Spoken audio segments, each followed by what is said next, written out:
Lecture में हम लोगों ने वैद्युत आवेश से रिलेटेड कूलाम का नियम जो कि बिंदु आवेशों के लिए था उसको देखा। साथ में हमने बिंदु आवेश के लिए वैद्युत क्षेत्र का मान निकाला, वैद्युत बल रेखाओं की चर्चा की। अब हम लोग वैद्युत फ्लक्स की चर्चा करेंगे। वैद्युत फ्लक्स की चर्चा करने से पहले हम लोग को दो चीजों का ज्ञान आवश्यक है। एक नंबर 1 एरिया वेक्टर और number 2 solid angle. Area vector मतलब क्षेत्रफल सदिश और दूसरा घन कोण। ये दोनों बातें वैद्युत फ्लक्स से रिलेटेड है, जिनका नॉलेज होने पे ही हम वैद्युत फ्लक्स की जानकारी कर पाएंगे। और वैद्युत फ्लक्स जब हम निकालना सीख लेंगे तो हम लोग गाउस के नियम की चर्चा करेंगे। तो हम लोग जो सबसे पहले देखेंगे एरिया वेक्टर। ओके, पहली जो चर्चा करनी है वो करनी है क्षेत्रफल सदिश की। एरिया वेक्टर की, एरिया वेक्टर, ठीक है ना बेटा। तो क्षेत्रफल सदिश में क्षेत्रफल का परिमाण तो होगा ही होगा, साथ में उसकी दिशा भी ली जाएगी। अच्छा, अब बेसिकली क्षेत्रफल हमारे पास दो तरीके के मिलेंगे, एक 2 डायमेंशनल और एक 3 डायमेंशनल। 2 डायमेंशनल इनको हम लोग ओपन सरफेस भी कहते हैं, ओपन सरफेस। और 3 डायमेंशनल को हम लोग क्लोज्ड सरफेस कहते हैं। अब 2 डायमेंशनल जो क्षेत्रफल है, जैसे वर्ग है, आयत है, त्रिभुज है, ठीक है, इस तरह के जो है, या वृत्त है, सर्किल है, ठीक है, ये ओपन सरफेसेस हैं, ये 2 डायमेंशनल होते हैं। अब अगर हम क्लोज सरफेस की बात करें तो हम कह सकते हैं गोला है, गोला हो गया आपका, बेलन हो गया, ठीक है, इस तरह के जो सरफेसेस हैं वो, या दूसरे शब्दों में हम कह सकते हैं कि क्लोज सरफेस वे सरफेस हैं जो आयतन कंटेन करते हैं, जो जिसमें वॉल्यूम कंटेन होता है, जबकि ओपन सरफेस में सिर्फ क्षेत्रफल होता है। तो अब क्षेत्रफल सदिश हम इन दोनों के लिए देखेंगे, क्लोज सरफेसेस के लिए भी देखेंगे और ओपन सरफेस के लिए भी देखेंगे, ठीक है। तो मैं पहले क्षेत्रफल सदिश 2 डायमेंशनल अर्थात ओपन सरफेसेस के लिए बता रहा हूं। ओके, अच्छा, अब देखो, जैसे मान लो ये एक्सिस है, एक्स वाई एंड जेड, और यहां पर एक वर्ग है इस तरह का। ओके बेटा, इसकी भुजा ए, ये स्क्वायर है, एक वर्ग लिया हमने जिसकी प्रत्येक भुजा ए है। अब अगर हम इस वर्ग का क्षेत्रफल सदिश लिखना चाहें तो एक बात ध्यान देना होगा कि क्षेत्रफल सदिश जो 2 डायमेंशनल में होगा वो सतह के लंबवत होगा, सतह के लंबवत होगा। अब बाहर की भी ओर हो सकता है और अंदर की ओर हो सकता है। इसका मतलब दो तरीके के क्षेत्रफल सदिश लिए जा सकते हैं यहाँ पे। अब जैसे इस स्क्वायर को हम कहें ए बी सी डी, तो अब इसका क्षेत्रफल सदिश अगर हमें लिखना है तो हम क्या लिखेंगे, vector A that is equals to वर्ग का क्षेत्रफल, तो ए स्क्वायर। अच्छा, अब जो परपेंडिकुलर डायरेक्शन होगा, अब ये एक्स वाई प्लेन में है, तो इसका जो डायरेक्शन होगा या तो प्लस डी हो सकता है, सॉरी प्लस के हो सकता है, या आर माइनस के हो सकता है। यानी कि हम कह सकते हैं कि इसका क्षेत्रफल सदिश बाहर की ओर होगा, परिमाण यही होगा, और इसको के साथ हमने लिख दिया दिशा के साथ, ठीक है। अब जैसे मान लो x y z, अब यहां पर एक डिश है। अब डिश है तो ये डिश हो गई मान लो, जिसकी रेडियस r है। अब इसका क्षेत्रफल सदिश लिखना है हमें, तो क्षेत्रफल सदिश लिखने के लिए हमें इसकी लंबवत डायरेक्शन लेंगे, या तो हम अपवर्ड ले सकते हैं या डाउनवर्ड ले सकते हैं। यानी कि वेक्टर ये भी हो सकता है, वेक्टर ये भी हो सकता है। तो वेक्टर ये क्या हो जाएगा, इसका क्षेत्रफल पाई आर स्क्वायर। अच्छा अपवर्ड लिया हमने, मान लो अपवर्ड लिया तो क्या हो जाएगा, ये हो जाएगा जे, यूनिट वेक्टर जे। अच्छा अगर हमने नीचे की डायरेक्शन ली तो हम लिखेंगे पाई आर स्क्वायर माइनस जे, क्योंकि ये देखो एक्सजेक्ट प्लेन में एग्जिस्ट कर रहा था, सॉरी एक्सजेक्ट प्लेन में। ओके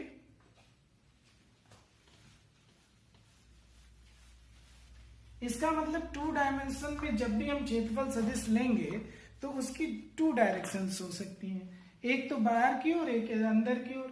अब हम इन दोनों में से किसे लेंगे, तो एक बात का ध्यान रखना है कि इसमें से हम कोई भी मान सकते हैं, बाहर की ओर भी ले सकते हैं, अंदर की ओर भी ले सकते हैं, लेकिन किसी प्रश्न में जो डायरेक्शन एक बार हमने सपोज कर लिया उसको अब हम चेंज नहीं कर सकते, ठीक है।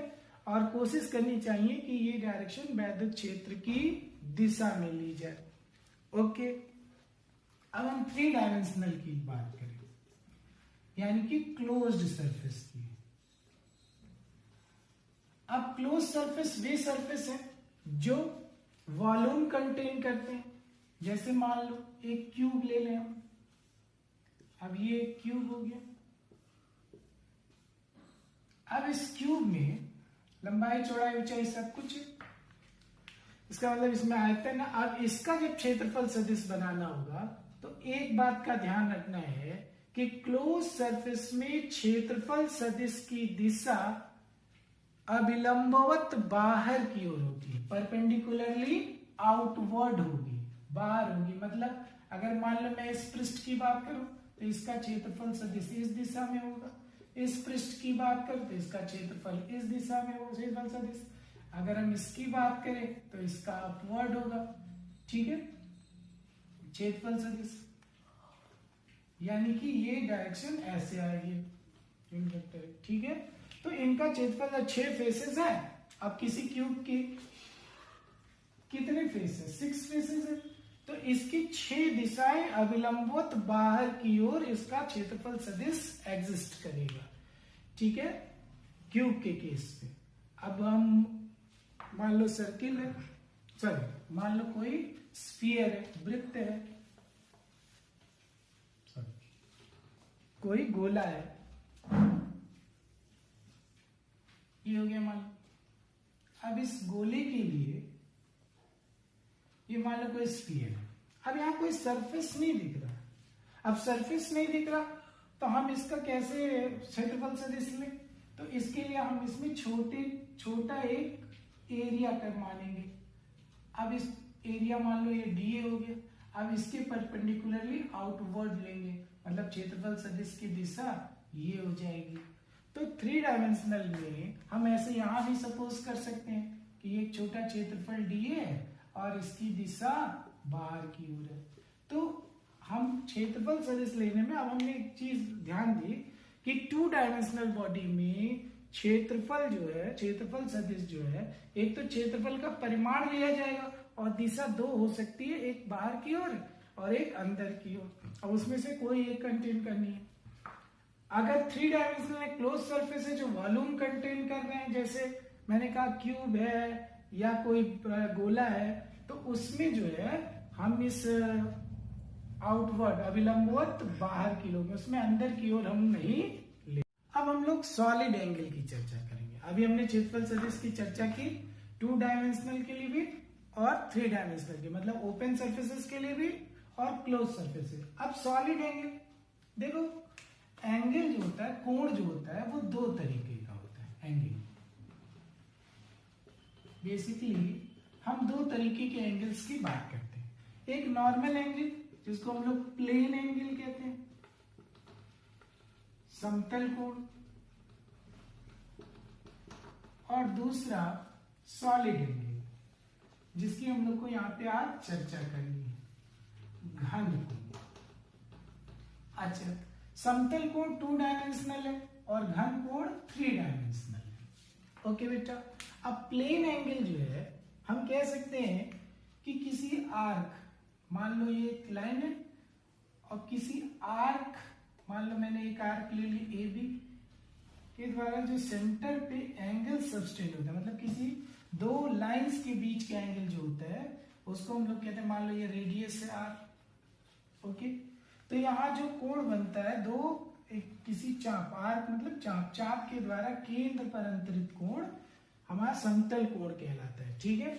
अब कोण बराबर होता है क्या, चाप बटे त्रिज्या आर्क अपॉन रेडियस, तो theta equals to A B बटा आर। ये नॉर्मली प्लेन एंगल है जो दो लाइंस के बीच में सबटेंड हो सकता है।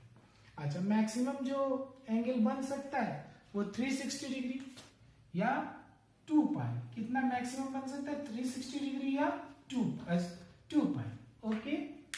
और इसकी जो यूनिट यूज करते हैं हम लोग वो कहते हैं रेडियन। क्या यूज करते हैं बेटा, रेडियन। लेकिन अब हम बात करेंगे सॉलिड एंगल की, ओके। तो सॉलिड एंगल जो होता है वो किसी क्षेत्रफल के द्वारा, किसी पृष्ठ क्षेत्रफल के द्वारा केंद्र पर अंतरित होता है। जैसे सपोज करो, मान लो ये कोई वृत्त है, ये इसका सेंटर। अब यहां पर हम कोई एक क्षेत्रफल सपोज कर लें, मान लो ये कोई क्षेत्रफल हो गया छोटा सा, ये पूरा क्षेत्रफल है, छोटा क्षेत्रफल ले लिया। अब ये इसकी रेडियस मान लो आर है, ओके। अब इस रेडियस आर, अब ये क्षेत्रफल यहां जो कोण अंतरित करेगा, मतलब ये पूरा क्षेत्रफल जो इस केंद्र पर कोण अंतरित करता है उसको हम लोग घन कोण कहते हैं, और इसको हम लोग ओमेगा से रिप्रेजेंट करते हैं। किससे रिप्रेजेंट करते हैं बेटा, ओमेगा से। और ओमेगा बराबर होता है, अच्छा अब एक चीज का ध्यान देंगे कि त्रिज्या के अभिलंबवत, त्रिज्या के अभिलंबवत पृष्ठ क्षेत्रफल बटा त्रिज्या का वर्ग, यानी कि जब omega is equals to D A बटा आर स्क्वायर होता है, ओके। अच्छा, क्षेत्रफल बड़ा होगा छोटा होगा तो डी ओमेगा भी यूज कर सकते हैं, डी ए बटा आर स्क्वायर। अच्छा, ये जो एंगल बनता है यहाँ पे इसको हम लोग अल्फा कहते हैं, सेमी वर्टिकल एंगल, ठीक है। ये अल्फा, ये ओमेगा, ओके। तो अल्फा जो है वो एक तरह का प्लेन एंगल है, जबकि ओमेगा जो है हमारा जो है सॉलिड एंगल है, ओके। आगे चले, मतलब इस पृष्ठ क्षेत्रफल के अभिलंबवत, त्रिज्या के अभिलंबवत पृष्ठ क्षेत्रफल बटा त्रिज्या का वर्ग। अब देखो, अगर मान लो जो हमारा क्षेत्रफल है इस तरह से कोनिकल शेप में मैंने लिया था, वो एंगल पे हो, ऐसे हो, ये मान लो रेडियस हो गई है, ठीक, ये आर हो गया। अब अगर हमें ओमेगा डिफाइन करना पड़ा, ये एंगल जो है ओमेगा हो गया। तो अब ये तो खुद जो है लंबवत हो नहीं रहा, तो हम इसका लंब जो है घटक लेंगे जो इसके लंबवत हो। अगर मान लो ये एंगल है तो ये हो जाएगा डी ए कॉस थीटा, ये एंगल थीटा है मान लो इनके बीच में। अब जब अभिलंबवत घटक लेंगे तो ये हो जाएगा D omega equals to, omega is equals to D A cos theta बटा आर स्क्वायर। तो ये हमेशा अभिलंबवत घटक लिया जाएगा, एक बात इसको नोटिस करनी है, ओके।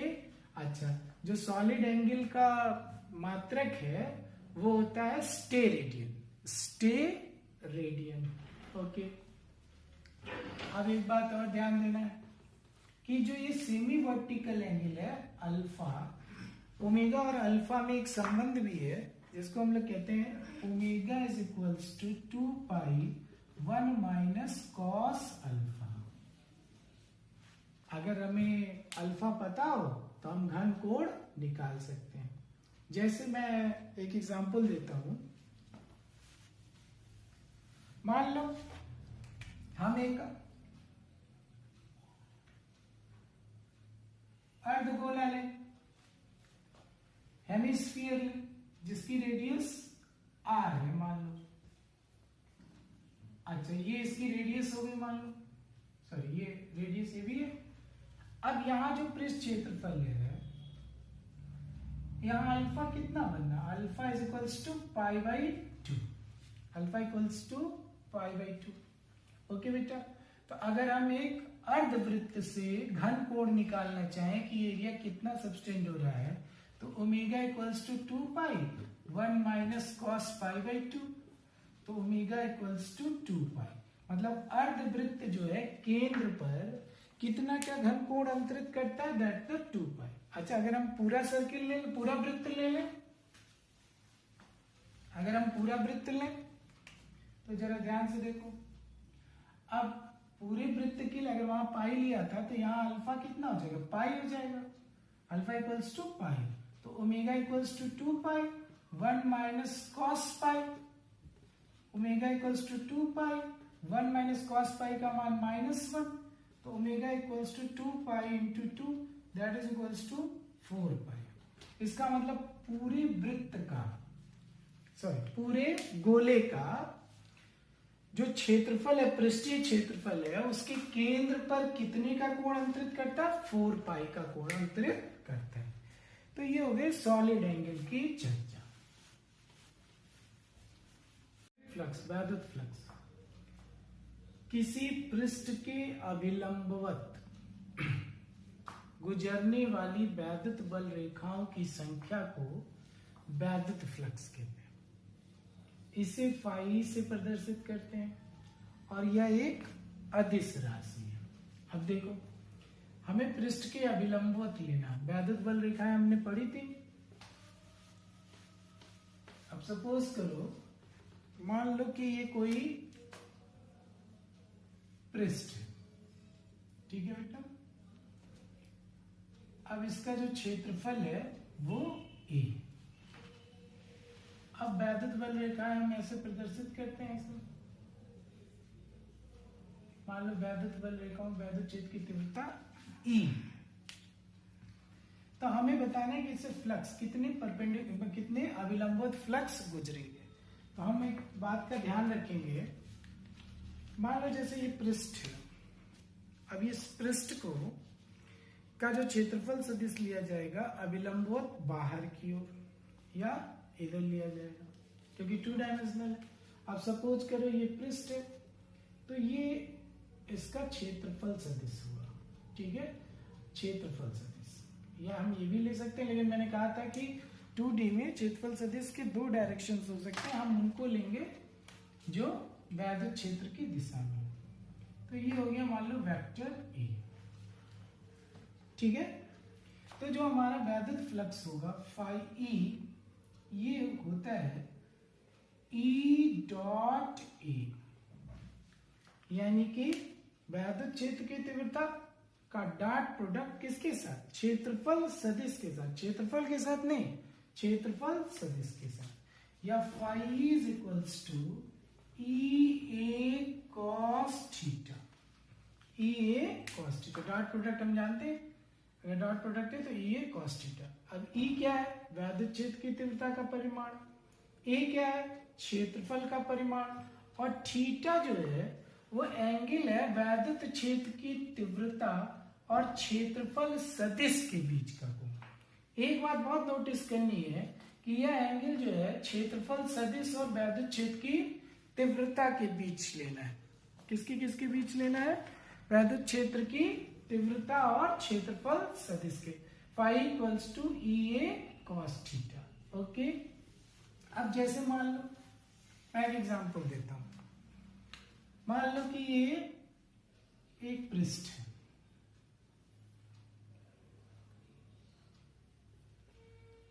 ए, और वैद्युत क्षेत्र ऐसे जा रहा है, मान लो ऐसे गुजर रहा है बैक्टीरिया, ठीक है। अब जो क्षेत्रफल सदिश के साथ इसका एंगल बनना होगा, मान लो ये हो गया वेक्टर ए, बैक्टीरिया, ये क्षेत्रफल सदिश हो गया। अब ये एंगल मान लो 60 डिग्री सबटेंडेड है, 60 डिग्री। तो हमसे पूछा जाए कि इस पृष्ठ से गुजरने वाला वैद्युत फ्लक्स क्या होगा, तो हम कहेंगे phi is equals to E dot A, vector E dot vector A, या phi is equals to E A cos theta. अब थीटा यहाँ कितना दिया हुआ बेटा, अब देखो छेदफल सदिश और छेद की तीव्रता के बीच 60 डिग्री का एंगल है, तो ये 60 डिग्री हो गया। तो phi is equals to E A cos 60 degree, या phi is equals to cos 60 का 1/2 ई ए। तो ये रिजल्ट हो गया।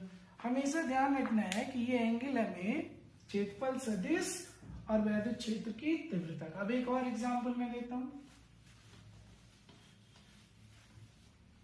मान लो ये कोई डिश है। अब डिश है तो इसका क्षेत्रफल सदिश अपवर्ड डायरेक्शन में होगा या डाउनवर्ड डायरेक्शन में होगा। ठीक है, हमने ये इसका क्षेत्रफल सदिश ले लिया, वेक्टर है। अच्छा, अब जो वैद्युत क्षेत्र की तीव्रता है वो ऐसे है। ठीक है, अब यहाँ जो एंगल बनना है, सपोज करो ये 30 degree, that is the vector E. अब अगर हमसे पूछे कि वैद्युत क्षेत्र की तीव्रता का मान क्या होगा, सॉरी वैद्युत फ्लक्स का मान क्या होगा, तो जरा ध्यान दो कि हमें फाई बराबर vector E dot vector A लिखना है। तो phi is equals to E A cos theta. ठीक है, अच्छा मान लो ये रेडियस अगर आर हो तो ये तो पाई आर स्क्वायर हो जाएगा। ये अब थीटा क्या होगा यहाँ पे, तो थीटा एंगल मैंने कहा था कि वैद्युत क्षेत्र की तीव्रता और क्षेत्रफल सदिश के बीच का लेना है, और यहाँ जो एंगल दिया वो सरफेस और वैद्युत क्षेत्र के बीच का दिया हुआ, तो हमको ये एंगल चाहिए बेटा। तो कुछ क्वेश्चंस में ध्यान देना होगा कि एंगल कौन सा दिया। हम हमेशा वेक्टर ई और वेक्टर ए और ई के बीच का एंगल लेंगे। तो ये अगर 30 डिग्री है तो ये कितना हो जाएगा 60 डिग्री। तो फाई बराबर ई ए कॉस 60। अच्छा, फाई बराबर E into pi R square, cos 60 का मान 1/2। तो ये हमारा ये वैद्युत फ्लक्स हो जाएगा। अब इस चीज को हम लोग नोटिस करेंगे। ओके, अच्छा आगे चलते हैं। अब थोड़ा सा क्वेश्चन चेंज कर रहा हूं मैं। मान लो यहां पे एक्सिस है, X axis, Y axis and Z axis, और ये एक प्लेन ले लिया मैंने। ओके बेटा, ये प्लेन ले लिया, इस तरह का ऐसे ये प्लेन है। ओके, अच्छा इसके जो कोऑर्डिनेट दिए हुए हैं, मान लो ये दिया 2 0 2। ठीक है, अच्छा इसका जो कोऑर्डिनेट दिया है ये दिया है, जैसे सपोज करो 0 2 0। ओके, अब हमसे पूछ रहा है कि अच्छा वैद्युत क्षेत्र का जो मान दिया है vector E is equals to 2i plus J plus K. Okay, तो कह रहे हैं कि कितना वैद्युत फ्लक्स इस पृष्ठ से गुजरेगा। अच्छा, अब इसके लिए देखो ए, ये तो 0 0 0 हो जाएगा, हम इसको मार्क करते हैं A B C D। तो यहां पर हमें फाई निकालने के लिए क्या चाहिए, वेक्टर ई डॉट वेक्टर ए। तो वेक्टर ई तो गिवन है, वेक्टर ए नहीं है, हम वेक्टर ए लिखने की कोशिश करेंगे। तो वेक्टर ए क्या हो जाएगा, that is equals to A B cross A D, लंबाई गुणे चौड़ाई। तो vector A is equals to A B कितना हो जाएगा बेटा, that is equals to 2i plus 0 j plus 2k। अच्छा, अब सॉरी क्रॉस ये कितना हो जाएगा, ध्यान से देखो 0 0 2 है, तो 0i plus 2j plus 0k, ये हो गया। अब इनका क्रॉस प्रोडक्ट लो, तो दैट इज इक्वल्स टू, देखो 0 से तो सब 0 हो जाएगा, 2j 0 हो जाएगा, ये हो जाएगा 4k i डॉट j, तो k हो जाएगा। अच्छा, और यहाँ हो जाएगा -4kj, तो ये i हो जाएगा, बाकी 0 हो जाएंगे, क्रॉस प्रोडक्ट निकाल लिया। अब हमें वेक्टर ए भी मिल गया और वेक्टर ई भी मिल गया। ठीक है, तो देखो अब फाई बराबर हो जाएगा ई कितना दिया है 2i प्लस जे प्लस के डॉट 4k माइनस 4i।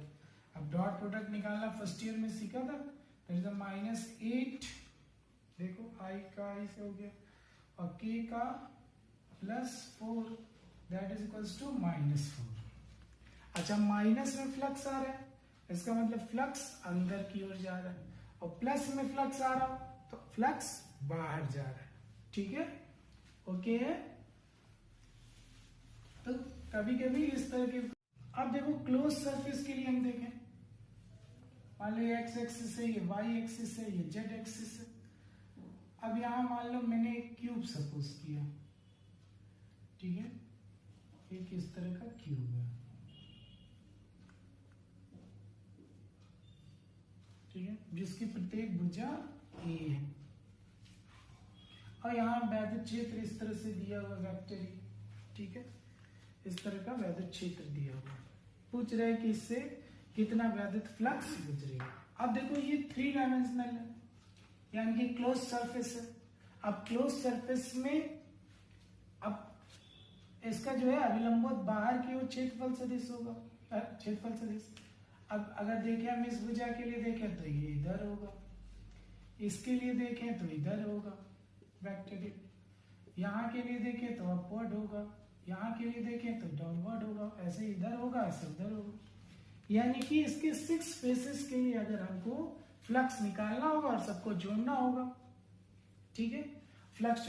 अब देखो यहाँ पे हमें वैद्युत फ्लक्स निकालना है अगर इस पृष्ठ के लिए, तो वैद्युत क्षेत्र इस दिशा में है और वेक्टर ए इस दिशा में है, तो दोनों के बीच का एंगल कितना हो जाएगा 90 डिग्री, और phi equals to E dot A या ई कॉस थीटा, कॉस 90 का मान 0 हो जाएगा, यानी कि इससे गुजरने वाली फ्लक्स 0 हो जाएगी।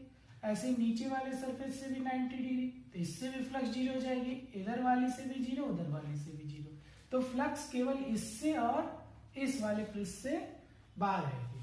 ठीक है, अब मान लो इससे जो फ्लक्स गुजर रही है उसको मैं कह रहा φ1 और इससे जो है φ2, तो टोटल फ्लक्स इस क्यूब से कितनी आएगी φ1 प्लस φ2, तो φ इज इक्वल्स टू, अब इस पृष्ठ के लिए देखो ई ए कॉस 0 डिग्री, क्योंकि यहां देखो एंगल इसी डायरेक्शन में वैद्युत क्षेत्र भी है और इसी डायरेक्शन में क्षेत्रफल सदिश भी है, और यहां देखो यहां जो है प्लस ई ए कॉस 180,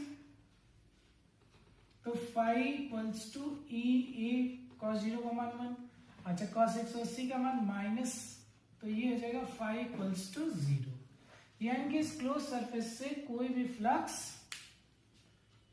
मतलब नेट फ्लक्स 0 होगी। और ये एक नियम भी है, अगर कहीं पे एक समान वैद्युत क्षेत्र है तो किसी बंद पृष्ठ से गुजरने वाला वैद्युत फ्लक्स हमेशा 0 होता है, लेकिन उसकी शर्त यह है कि ये यूनिफॉर्म होना चाहिए, एक समान होना चाहिए वैद्युत क्षेत्र। अगर एक समान वैद्युत क्षेत्र है तो उससे गुजरने वाला वैद्युत फ्लक्स 0 होगा। कब? जब इस 3D सरफेस से कोई भी चार्ज इनक्लोज्ड ना हो, मतलब इसमें कोई आवेश ना हो। अगर कोई आवेश नहीं है तो एक समान वैद्युत क्षेत्र में, मैं फिर से रिपीट कर रहा हूं, अगर कोई आवेश नहीं है तो एक समान वैद्युत क्षेत्र में एक बंद पृष्ठ से गुजरने वाला वैद्युत फ्लक्स सदैव 0 होगा। ओके, अब इससे रिलेटेड एनसीईआरटी में बहुत सारी प्रॉब्लम है। जब हमें वैद्युत फ्लक्स की जानकारी हो गई, एरिया वेक्टर की जानकारी हो गई, ठीक है बेटा, तो हम लोग गॉस का नियम भी पढ़ सकते हैं। गॉस का नियम, इसे गॉस का भी नियम कहते हैं। अब गॉस का नियम क्या कहता है, जरा ध्यान से देखो। निर्वात अथवा वायु में स्थित किसी बंद पृष्ठ कैसा 3 डायमेंशनल, अच्छा ये नियम 3 डायमेंशनल क्लोज सरफेसेस के लिए दिया है, से होकर गुजरने वाला वैद्युत फ्लक्स उससे परिबद्ध आवेश का 1/ε0 गुना होता है। कह रहा है कि अगर मान लो कोई भी बंद पृष्ठ है और उससे कोई चार्ज इनक्लोज्ड है, ये इनक्लोज्ड चार्ज है, किसी बंद पृष्ठ से होकर गुजरने वाला वैद्युत फ्लक्स उससे परिबद्ध आवेश का 1/ε। तो इससे कितनी फ्लक्स गुजरेगी, ये फाई बराबर होगा क्यू इनक्लोज्ड बटा एप्सिलॉन 0। ठीक है, phi is equals to Q enclosed बटा एप्सिलॉन, मतलब इसके अंदर कितना आवेश है उसका बटा एप्सिलॉन 0, जहां एप्सिलॉन 0 क्या है, निर्वात की वैद्युतशीलता। अच्छा, अगर निर्वात अथवा वायु की जगह कोई माध्यम ले लिया जाए तो फाई बराबर हो जाएगा क्यू इनक्लोज्ड बटा के एप्सिलॉन 0, जहां के जो है उस माध्यम का परावैद्युतांक होगा। अच्छा, अब हम आगे बात करते हैं। अच्छा, अब फाई को हम ये भी लिखते हैं, phi is equals to closed integral E dot D A, okay, that is equals to Q enclosed बटा एप्सिलॉन 0। अच्छा, क्यू इनक्लोज्ड मतलब बंद सरफेस, ये इंटीग्रेशन में जो गोला लगा हुआ है इसका मतलब बंद पृष्ठ के लिए बात की जा रही है। अच्छा, ये बंद पृष्ठ हम लोग गॉसियन पृष्ठ कहते हैं, इस बंद पृष्ठ को गॉसियन पृष्ठ कहते हैं, और सिमेट्री के आधार पर हम उसको अलग अलग सवालों में अलग अलग तरीके से लेंगे। तो ये गॉस का नियम बहुत इंपॉर्टेंट है, फिर से रिपीट कर रहा हूं कि निर्वात अथवा वायु में स्थित किसी बंद पृष्ठ 3 डायमेंशनल गॉसियन सरफेस से होकर गुजरने वाला वैद्युत फ्लक्स उससे परिबद्ध आवेश का 1/एप्सिलॉन 0 गुना होता है। Phi is equals to Q enclosed बटा epsilon 0, that equals to phi equals to closed integral E dot D A, that equals to phi enclosed upon epsilon 0। Okay, अच्छा, यहाँ एक बात ध्यान देने की है कि क्यू इनक्लोज्ड लिया जाता है, लेकिन वैद्युत क्षेत्र अगर आवेश बाहर है तो यहाँ के भी वैद्युत क्षेत्र होगा, ई नेट होगा और क्यू इनक्लोज्ड होगा। ठीक है, चलो अब इसको हम लोग प्रूफ करेंगे। कैसे प्रूफ करेंगे, तो ध्यान से देखो। अब गॉस के नियम का हम लोग प्रूफ करेंगे। चलो, बहुत आसान सा प्रूफ है।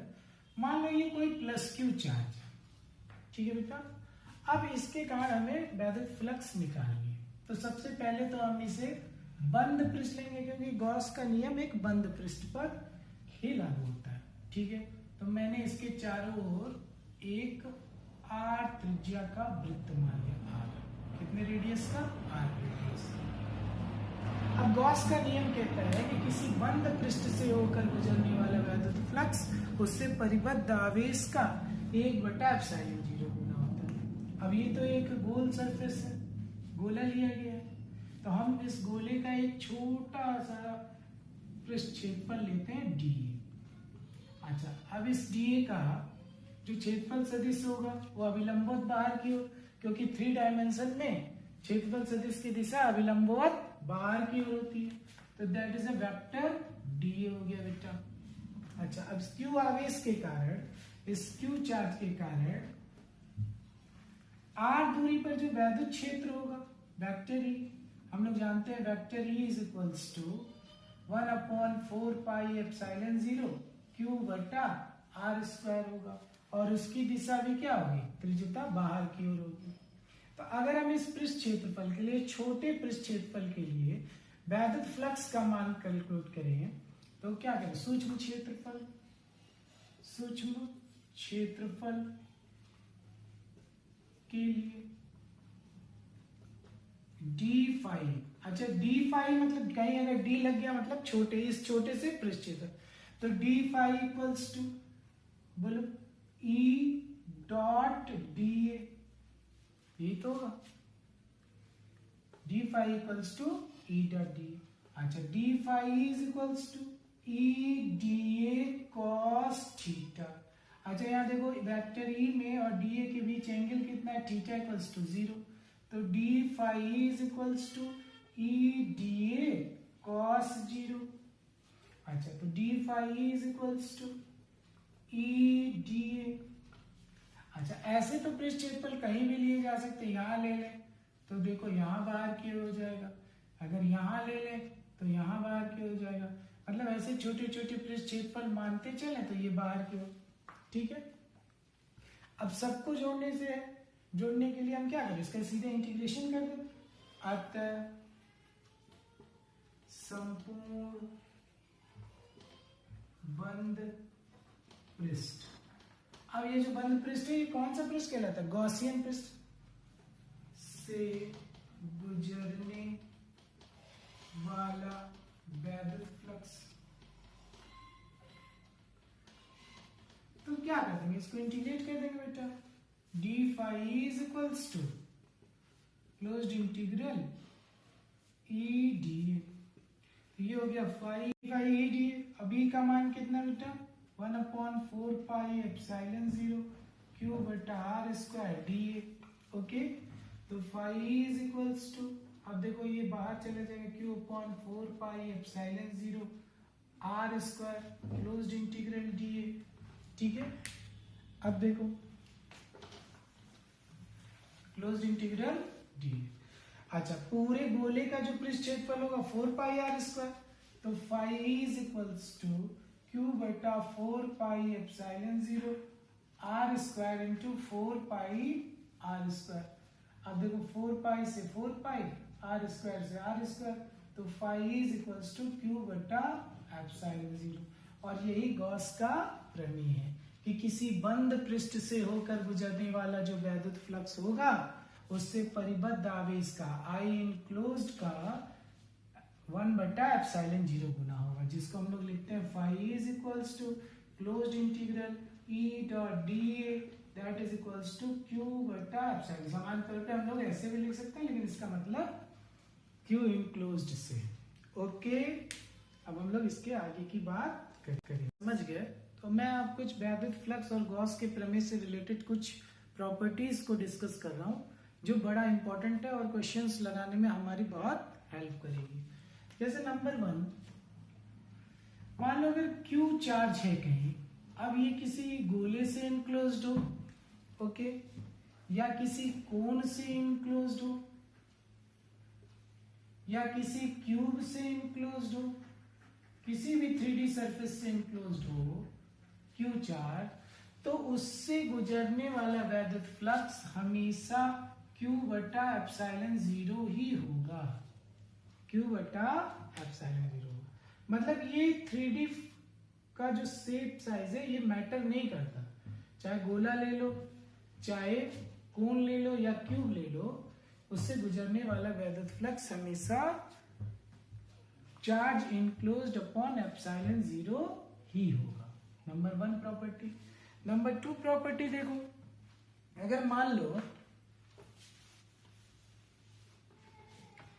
किसी पृष्ठ में एक से अधिक आवेश हो, मान लो Q1 हो plus Q1 plus Q2 plus Q3 minus Q4 minus Q5, इतने चार्जेस इनको, तो इससे जो गुजरने वाला वैद्युत फ्लक्स होगा phi is equals to Q net enclosed बटा एप्सिलॉन 0 होगा। ओके, अब देखो फाई इज इक्वल, अब चूंकि चार्ज भी एक स्केलर है और यह भी स्केलर क्वांटिटी है, तो देखो यहाँ पे Q नेट क्या हो जाएगा बेटा? Q1 plus Q2 plus Q3 minus Q4 minus Q5 बटा एप्सिलॉन। हम लोग इसको ऐसे कैलकुलेट करेंगे। ओके, आगे चलते हैं। नंबर तीसरी प्रॉपर्टी देखो, अगर चार्ज जो है क्लोज सरफेस के बाहर हो, मतलब अंदर कोई चार्ज ना हो, तो इससे गुजरने वाला वैद्युत फ्लक्स फाई हमेशा 0 होगा। जो नेट फ्लक्स गुजरेगी 0, क्योंकि जितनी फ्लक्स इसमें इंटर करेगी, जितनी अंदर जाएगी उतनी फ्लक्स बाहर निकल जाएगी, तो यहाँ फाई का मान हमेशा 0 होगा। ओके, अब अगली प्रॉपर्टी डिस्कस करते हैं। अगर फ्लक्स मान लो कोई पॉजिटिव चार्ज है, तो इससे फ्लक्स हमेशा बाहर निकलेगी, इससे फ्लक्स बाहर आएगी। ओके, फ्लक्स हमेशा बाहर आएगी। और निगेटिव चार्ज है तो फ्लक्स हमेशा अंदर जाएगी। ओके,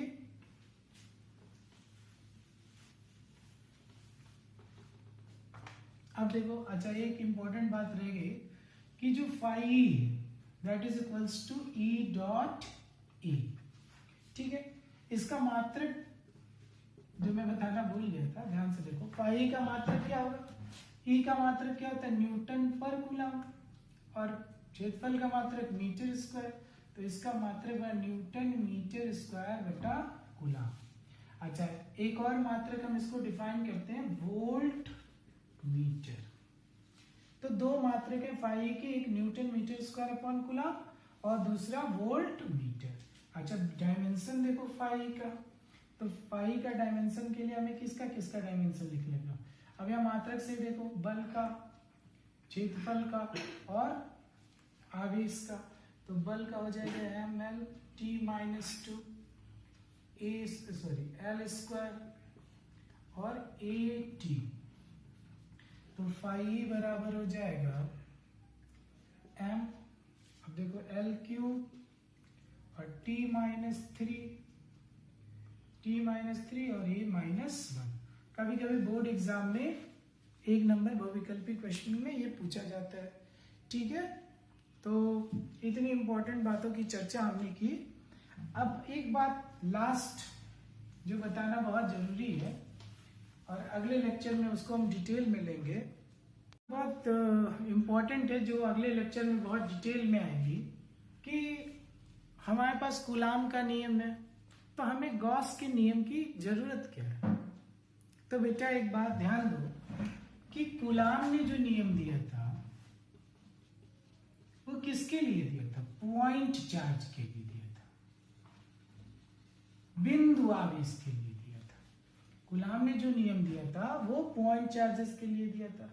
लेकिन हमारे पास चार्जेस तो कई तरह के सतत चार्ज हो सकते हैं। मान लो कोई पूरी छड़ है और उस पर ऐसे चार्ज डिस्ट्रीब्यूटेड हो, या कोई प्लेट है उस पर चार्ज प्लस माइनस कोई भी चार्ज हो सकता है, ऐसे डिस्ट्रीब्यूटेड हो, या मैं कहूं कि कोई वॉल्यूम है, क्यूब है और उस पर ये चार्ज डिस्ट्रीब्यूटेड है। तो अब इन चार्जेस के लिए कूलाम का नियम, इनको हम कहते हैं कॉन्टिन्यूअस चार्ज, सतत आवेश, कॉन्टिन्यूअस चार्ज या सतत आवेश इनको बोलते हैं। ठीक है ना। अब इनके लिए कूलाम का नियम लगाना बहुत कठिन हो जाएगा। क्यों कठिन हो जाएगा? क्योंकि या तो हम इनको छोटे छोटे एलिमेंट्स में तोड़े, छोटे छोटे बिंदुओं में तोड़े और फिर उनके कारण वैद्युत क्षेत्र निकालें और उस वैद्युत क्षेत्र को फिर इंटीग्रेट करके पूरे के लिए निकालें, तो ये एक बड़ा प्रोसेस हो जाएगा। इन सतत आवेशों के लिए वैद्युत क्षेत्र ज्ञात करने के लिए, इन कॉन्टिन्यूअस चार्ज डिस्ट्रीब्यूशन के लिए वैद्युत क्षेत्र ज्ञात करने के लिए हम लोग गॉस के नियम का प्रयोग करते हैं। और गॉस के नियम से इन सतत आवेशों के लिए वैद्युत क्षेत्र का मान निकालना बहुत सरल हो जाता है, जिसकी चर्चा गॉस के नियम का जो अनुप्रयोग है हम लोग इसका अगले लेक्चर में डिटेल चर्चा करेंगे।